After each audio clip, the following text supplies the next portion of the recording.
성경 말씀 마가복음 1장 14절부터 20절 말씀 제가 봉독해 드립니다. 요한이 잡힌 후 예수께서 갈릴리에 오셔서 하나님의 복음을 전파하여 이르시되 때가 찼고 하나님의 나라가 가까웠으니 회개하고 복음을 믿으라 하시더라. 갈릴리 해변으로 지나가시다가 시몬과 그 형제 안드레가 바다에 금을 던지는 것을 보시니 그들은 어부라. 예수께서 이르시되 나를 따라오라. 내가 너희로 사람 낚는 어부가 되게 하리라 하시니 곧 그물을 버려두고 따르니라. 조금 더 가시다가 세베대 아들 야고보와 그 형제 요한을 보시니 그들도 배에 있어 그물을 깁는데 곧 부르시니 그 아버지 세베대를 품꾼들과 함께 배에 버려두고 예수를 따라가니라. 아멘.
오늘 마가복음 1장 14절부터 20절의 말씀 가지고 복음 전하기 말씀 전하려고 합니다. 제가 중고등부 시절에 교회에서 자주 하던 게임이 있었습니다. 10사람이 이렇게 쓰고 여기 이쪽도 10사람이 쓰고 그래가지고 한 줄에 맨 처음 앞에 있는 사람에게 귓속말로 말하는 겁니다. 옆 사람에게 한 문장씩 전달하는 겁니다. 그 사람은 다른 사람에게 귓속말로 그 말을 계속 전해줘야 되는데 처음 문장이 나중에 얼마나 변질이 되는지를 확인해가는 그러한 놀이였습니다. 되게 유치하죠. 그렇지만 그게 얼마나 재밌는지는 해보면 압니다. 우리 교회도 한번 해볼까 생각하고 있는데 쭉 써놓고 어떤 문장을 딱 보여주고 야야 하고 계속 얘기했는데 몇 뒤에 사람이 어떻게 되는지,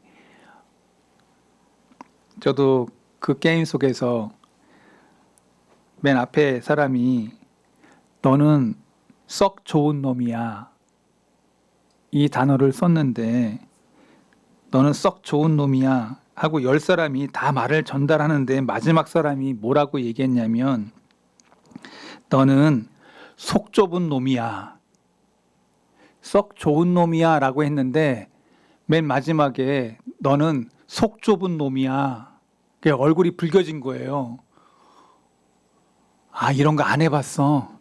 그럼 어쩔 수 없어. 처음 사람은 너는 썩 괜찮은 사람이야, 좋은 사람이야 라고 했는데 맨 마지막에는 속 좁은 놈이다, 이렇게 메시지가 전달이 잘못된 것입니다. 본래의 메시지를 보존한다는 것이 얼마나 어려운가. 한번 거칠 때마다 말이 바뀐다라는 거죠. 사람의 말이 여러분들 얼마나 빠르냐면요, 그렇게 말이 바뀌어진다는 거예요. 그래서 다른 사람의 어떠한 허점이나 그것을 말할 때에는 절대 그거 말 안 하는 게 좋겠다라는 게 바로 이런 거예요. 어떻게 말이 변장하고 분장하고 그래가지고 완전히 다른 말이 돼버려요. 몇 사람을 거치면 그것이 완전히 다른 말이 되어버리는 것입니다. 그래서 다른 사람에 대한 얘기를 할 땐 절대 우리가 조금 생각하고 말을 해야 돼요. 혹시 뒷담화 이렇게 잘하는 사람들을 그런 사람들 조심해야 돼요. 이런 사례가 기독교 기관에도 종종 발생하는데 대표적인 경우가 미션 스쿨입니다. 한국의 연세대학교, 이화여자대학교, 고등학교 중에 경신고등학교 다 선교사들이 세웠던 학교들입니다. 얼마나 좋은 기독교적 이념을 가지고 시작했는지. 그런데 지금 이 학교들이 복음의 분위기, 기독교적 정신을 읽을 수 있냐?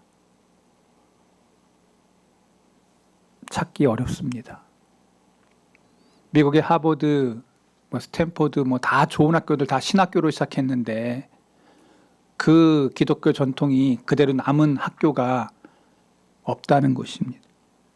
그 본래 메시지가 다 상실되어 버렸습니다. 저는 이러한 비극이 학교뿐만 아니라 교회 안에서도 일어날 수 있다고 저는 생각이 듭니다. 초대교회의 그 복음이 지금 21세기를 살아가는 우리 종말에게도 똑같이 본 말이 전도돼 바르고 올바른 게 지금 온전히 전달되고 있는가, 전달에 미스를 하고 있는가, 우리는 한번 생각해 봐야 된다는 것입니다.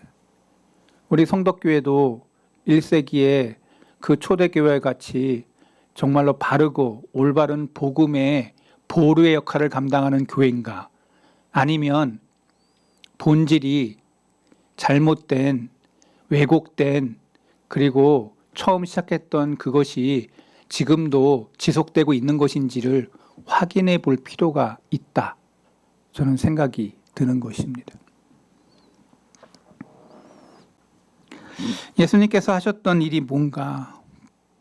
그것은 복음을 전하는 것이었습니다. 이 땅에 오신 예수님께서 정말 하시고자 했던 일이 있는데 30년 동안 개인적인 시간을 보내시고 30세 되던 해부터 공적인 공성회를 시작하셨는데, 주님이 첫 번째로 선포하신 메시지와 행하신 일은 그분이 무엇을 위해 이 땅에 오셨는지 명확하게 보여준다는 것입니다.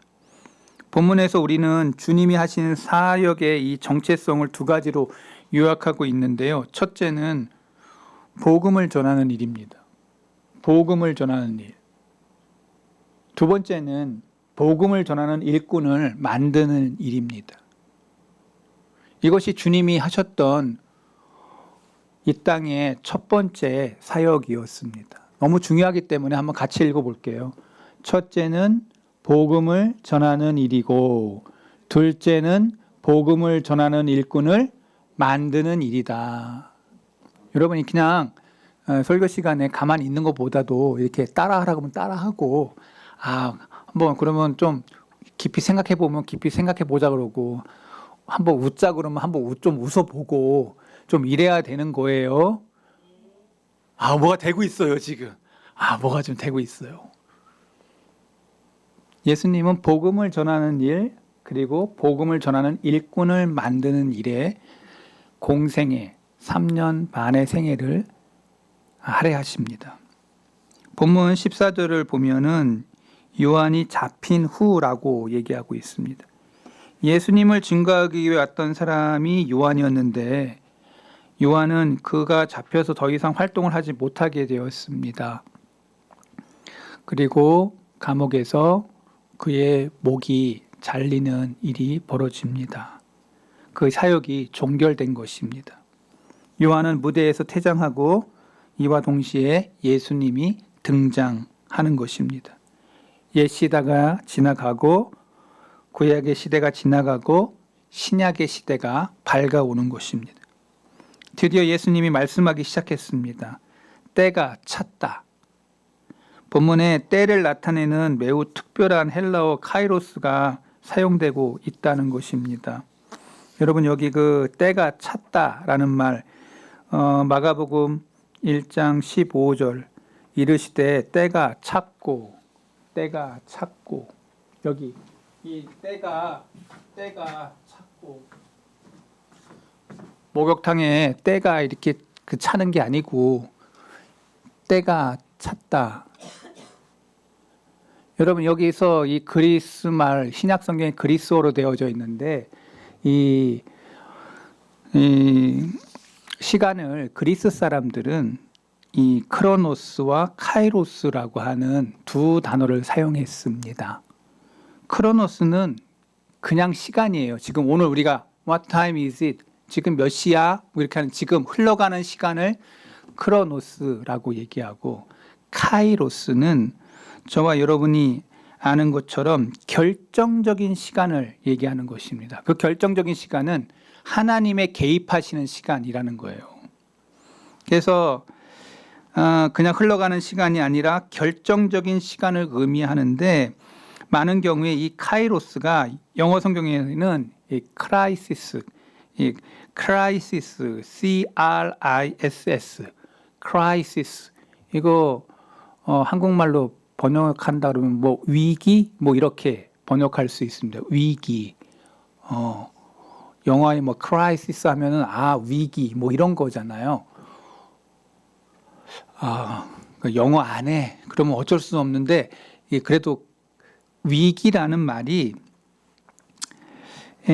하나님이 당신의 뜻을 이루기 위해서 역사 속에 간섭하는 어떤 결정적인 시간을 카이로스, 영어 성경으로 영어로 얘기하면 crisis, 그렇게 표현할 수 있다는 것입니다. 그때가 찼다. 그때가 찼다.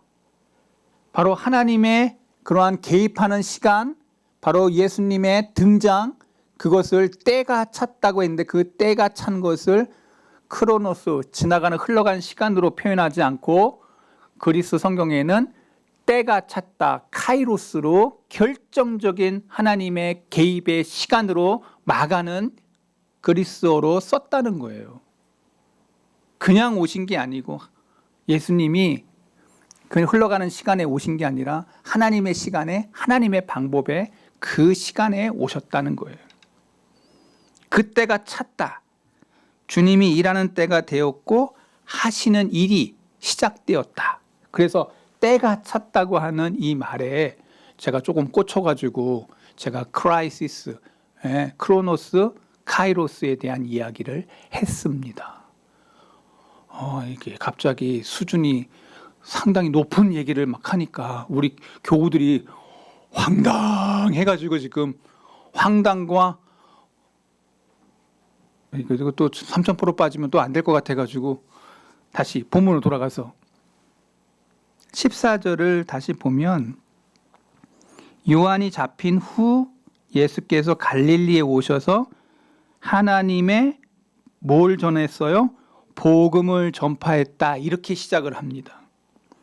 무엇을 전파했는고 하니 복음이라고 되어 있습니다. 바로 이 일을 위해서 예수님께서 오셨다라고 말씀하고 있는 겁니다. 여기 뭐 영어 성경에는 good news로 돼 있어요. 또 다른 복음, 다른 성경에는 gospel 이렇게도 돼 있고요.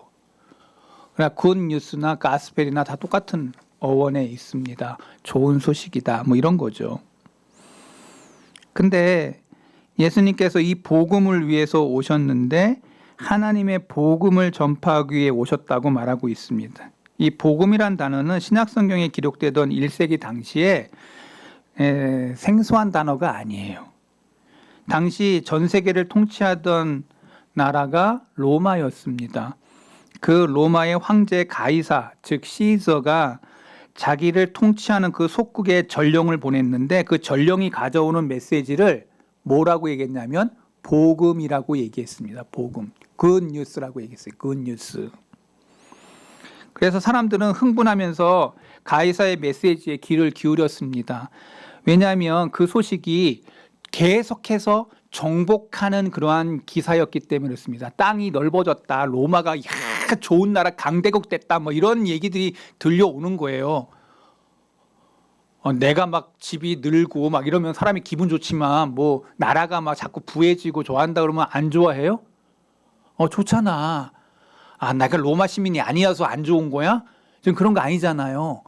저봐 여러분들이 그런 걸 들었어요. 복음. 근데 좋은 말로는 포장되지만 대부분은 식민지 사람들은 실망하는 내용이 많았어요. 왜냐하면 그런 내용이에요. 세금이 올라간다. 부역을 해야 된다. 뭐 기쁘기는커녕 슬픈 얘기들이 오건다는 것이죠. 여러분들도 우편하면서 낙담하고 좌절할 때 있지 않습니까? 내가 원했던 그러한 그 편지들이 안 날라오고 날라오는 게 뭐 교통 그 법규 딱지 날라오고 뭐 그리고 뭐 세금 계산서 막 날라오고 이러면 사람들이 기분이 잡쳐요. 내가 원했던 소식이 안 오고 늘 이렇게 나를 옥죄고 저거 하는 것만 오잖아. 그래서 우편함 가서 좋아하는 사람 있어요? 연애하는 사람은 좋아. 편지가 날라오면 너무너무 좋으니까. 근데 요새는 편지 안 해. 문자로 띵땡 하면 뭐 이렇게 다 올라오잖아요. 요새는 그런 것도 연애 안 해요? 우리 때는 편지로 하고 전화로 하고 막 이랬는데 그 스릴이 아주 대단했거든. 아주 그 기다리는 거. 근데 요새는 하도 매스미디어가 빨라가지고 뭐 페이스북이든 뭐든 문자든 뭐든 해가지고 띵땡 뭐 이렇게 하면 딱 들어보고 요새는 뭐 당근 뭐 이런 것도 많이 해가지고 당근 막 이렇게 하잖아요. 나만 25년 산 거야, 여러분? 여러분 다 그렇게 살고 있잖아요. 자, 그런데 그때 그 당시에는 굿뉴스, 좋은 복음이라고 하는 그 소식이 그러한 소식들이었다는 거예요. 기쁘기는커녕 슬픈 거. 당시 사람들은 복음이라는 말에 흥분하지 않았습니다.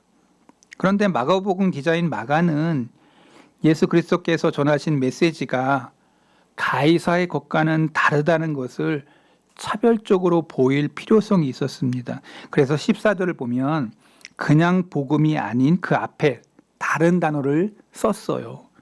하나님의 복음, 가이사의 복음이 아닌 하나님의 복음, 하늘과 땅을 창조하신 만물을 새롭게 하신 그 하나님의 복음을 예수 그리스도께서 선포하셨다. 이렇게 시작하고 있는 거예요. 복음의 내용이 뭐냐? 15절에 나와 있어요. 15절. 이르시되 때가 찼고 하나님의 나라가 가까이 왔으니 회개하고 복음을 믿으라 하시니라. 제가 지금 강의하면서 때에 대한 얘기하고 있고 하나님의 나라가 가까이 왔다는 얘기하고 있고 회개에 대한 얘기하고 복음을 믿으라고 하는 얘기를 하나씩 하나씩 제가 세밀하게 강해를 하고 있는 겁니다. 왜 목사님이 왜 저렇게 하고 있는지를 여러분이 조금 있으면 알게 될 거예요. 아까 제가 10명을 세워놓고 본 말이 시작됐는데 그것이 마지막에 변질되었다. 저는 우리 교회가 초대교회의 본 모습이었는지 우리 교회의 모습이 변질되었는지를 말씀을 통해서 저와 여러분들이 자가 검증이 필요하기 때문에 말씀의 화두를 던지는 것입니다. 오늘 말씀을 잘 기억하면서 말씀을 깊이 한번 따라가 보도록 하겠습니다. 때가 찼고 하나님의 나라가 가까웠다는 이 복음에서 전 세계가 로마에 속해 있는데 로마는 가이사가 지배하는 가이사의 나라였는데 여기서도 이 세상의 나라와 하나님의 나라를 대조하고 있습니다. 이 세상의 나라와 하나님의 나라가 대조되고 있어. 오늘 종말을 살아가는 우리도 마찬가지죠. 이 땅 대한민국과 또 우리가 가야 할 하나님 나라를 구분해서 보고 있는 마가의 시각. 저와 여러분들도 크리스찬의 삶을 살면서 이 땅 대한민국과 그리고 우리가 가야 할 하나님 나라를 바라보는 두 시각을 마가는 보여주고 있는 것입니다. 하나님의 복음과 하나님의 나라와 이것이 가이사가 통치하는 나라가 분명 아니었다는 거죠. 가이사는 팍스 로마나의 가치 아래서 로마가 지배하고 있던 모든 세계의 평화를 약속했습니다. 로마가 가는 곳에 평화가 있다. 이런 말이에요. 팍스 로마나. 지금 세계는 팍스 아메리카 하고 있지 않습니까? 미국이 가는 곳에 모든 것이 평화가 있다. 트럼프가 뭐 싸우는 나라들 다 중재한다고 다 그러고 있는 거 아니에요? 신문 안 읽어. 그럼 어쩔 수 없는데 트럼프가 미국이 바로 그러한 거를 하고 있는 거예요. 그런데 요새는 힘이 없어가지고 돈도 없어가지고 우리나라하고 협상할 때도 조금 그렇게 하고 그랬어요. 이전에 우리가 알던 미국이 아닌 거죠. 그래서 도리어 같은 편에 있는 사람들을 돈을 막 뜯는 그런 식의 나라가 되고 말았어요. 미국이란 나라가. 제가 볼 때 그렇다는 거예요. 여러분들이 볼 때 또 어떨지 모르겠지만 이전의 미국이 아닌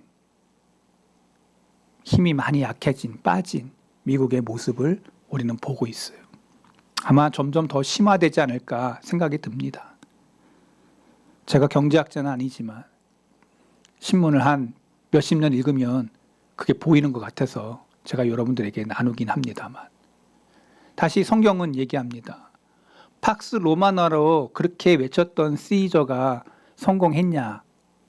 지상의 나라는 로마는 사라져버렸습니다. 하나님 나라, 성경은 얘기합니다. 이 땅의 나라는 언제든지 망할 수 있고 또 다른 나라가 세워지고 우리나라도 그렇지 않습니까?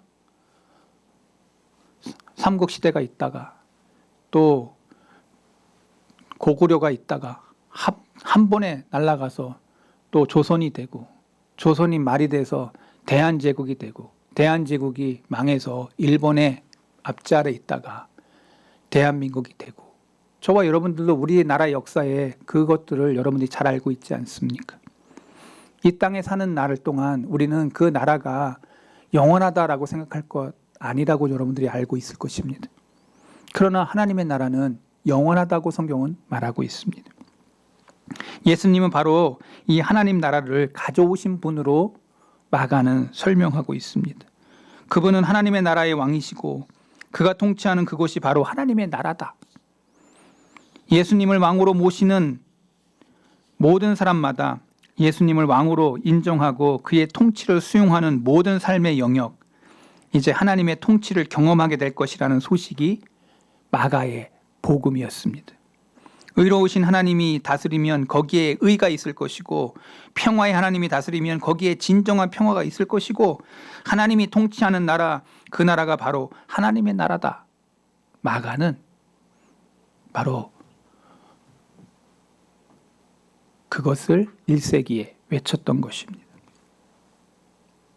하나님의 통치를 경험하지 못하고 있는 이유는 그럼 뭘까? 하나님이 나를 다스린다는 것을 경험하지 못하고 있는 이유가 뭘까? 이유는 딱 하나입니다. 성경은 이렇게 얘기해요.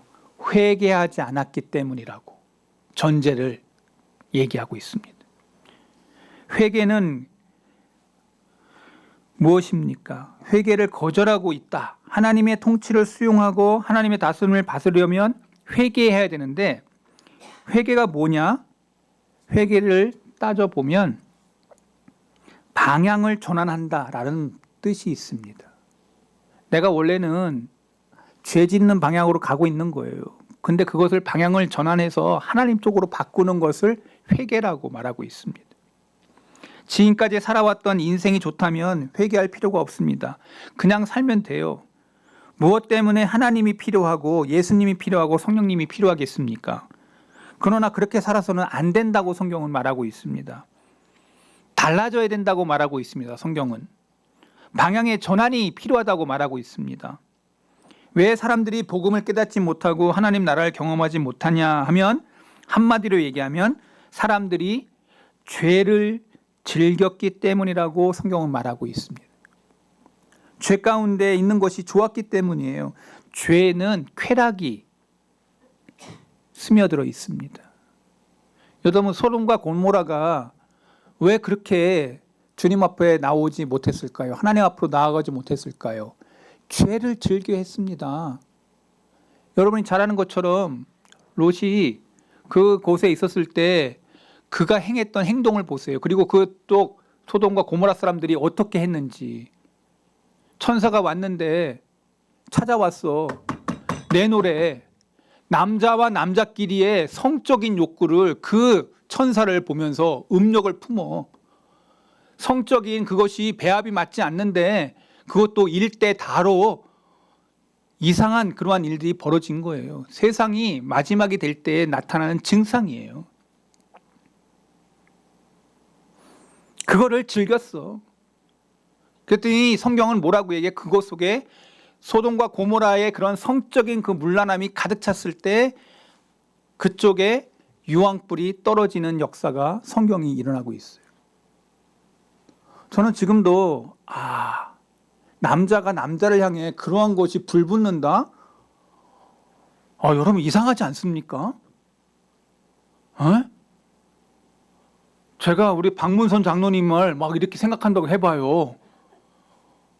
박문선 장님 저를 이렇게 가르친다고 생각해봐. 얼마나 이게 살이 떨려. 이게 남자가 남자를? 여기 그런 거 못 느껴요? 이 거룩한 나라에서 제가 얘기하기는 뭐하지만 성경은 그것을 노고라해서 말합니다. 소돔과 고모라는 죄악으로 가득 찼어요. 관영했어요. 그것이 죄인지도 모르고 젊은이들부터 해가지고 나이 많은 사람에 이르기까지 그 한 마을이 다 그렇게 천사를 향해서 성적으로 그렇게 들끓었던.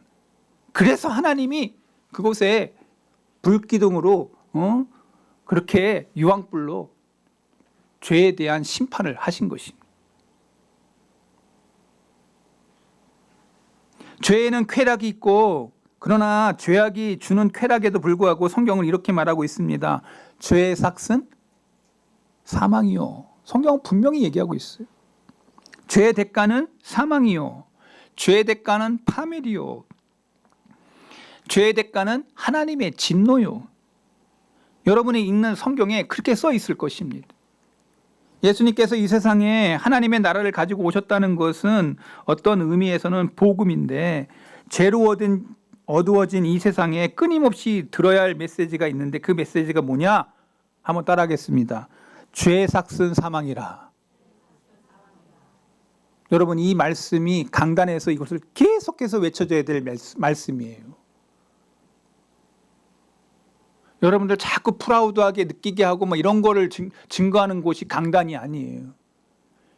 하나님의 말씀으로 여러분들이 죄인이고 여러분들은 구속받아야 될 사람들이고 여러분은 예수님을 바라봐야 되고 여러분들은 하나님을 바라봐야 된다고 하는 외침이 이 강단에서 있지 않다면 그 강단은 썩은 강단인 것입니다.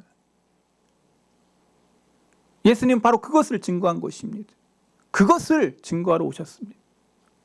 저는 우리 성덕의 재단이 그러한 초대교회의 강단과 지금의 강단도 동일한 강단이기를 소망합니다. 그것이 사는 길이에요. 죄로 어두워진 이 세상에 끊임없이 들어야 될 메시지, 죄의 삭은 사망이라 사람들이 죄를 즐기며 그것을 행복이라고 착각하는 그 세대들을 향해서 그대로 가면 파멸과 멸망뿐이라고, 죄의 삭은 사망이라고, 하나님의 진노가 기다리고 있다고, 그리고 예수님을 왕으로 영접해야 된다고, 예수님을 메시아로 구원의 주님으로 영접하고 하나님이 우리를 다스릴 것이라고 외치는 강단이 초대의 강단이고, 저는 우리 성도계 교회의 재단의 강단이라고 저는 믿어 의심치 않습니다. 이 말씀을 듣기 싫어하는 사람들은요, 이곳에 있으면 안 돼요. 초대 때나 지금이나 저는 이 말씀이 강단에 외쳐질 때 죽어져가는 영혼들이 예수님을 바라보며 하나님을 바라보며 돌아오는 통로로 이 재단을 하나님이 사용하실 줄로 믿습니다. 하나님의 의와 평화와 거룩이 임할 것이에요. 참으로 예수님의 통치를 받으면 여러분의 죄가 용서된다는 것입니다. 그리고 하나님의 영원한 생명을 경험하게 될 거라고 말하고 있습니다. 하나님의 나라가 가까웠다. 예수님 바로 이 복음을 전하기 위해 오셨습니다. 오늘 우리 교회가 주님의 교회가 되려면 이 본래의 복음을 전해야 됩니다. 우리가 끝까지 복음을 전해야 됩니다. 변질되지 않는 이 복음을 전해야 됩니다. 예수님이 왕이시고 구주시고 그분이 하나님이시다. 그분의 통치함으로 우리가 제사함을 받고 새로운 삶을 살 수 있다. 이것을 믿으십니까? 저와 여러분 안에 이러한 믿음이 불일 듯 일어나기를 바랍니다. 두 번째는 복음을 전할 사람을 만드는 일이에요. 시간이 다 됐기 때문에 두 번째는 다음 주에 증거하도록 하겠습니다. 상당히 또 아쉬워하는 분들이 있는 것 같아가지고 너무너무 감사한데, 다음 주에 복음을 전할 사람에 대하여 말씀을 전하도록 하겠습니다. 하나님 아버지, 마가 요한은 마가복음을 기록하면서 예수님이 오셨던 가이사의 복음이 아니라 하나님의 복음을 전하면서 이 땅의 지도자가 얘기하는 것과 하나님의 아들 독생자 예수님이 전했던 그 메시지가 얼마나 다른가를 시각을 통해서 보여주고 있습니다. 아버지, 우리는 이 땅을 살아가고 대한민국을 살아가면서 저 하늘나라 하나님의 나라를 속해 있는 우리의 시민권이 저 하늘에 있는 사람인 것을 믿고 정말 변질되지 않은 복음을 우리가 가지고 있고 퇴색되지 않는 복음을 우리가 받은 하나님의 성도임을 믿습니다. 우리 사랑하는 성도들이 변질되지 아니하고 끝까지 주님의 순수한 복음을 마음에 새기고 참 성도요, 참 하나님의 사람들로 예수님을 따라가는 귀한 크리스찬들이 우리 성도계의 모든 종들 되게 해 주옵소서. 예수 그리스도의 이름으로 기도하옵나이다. 아멘.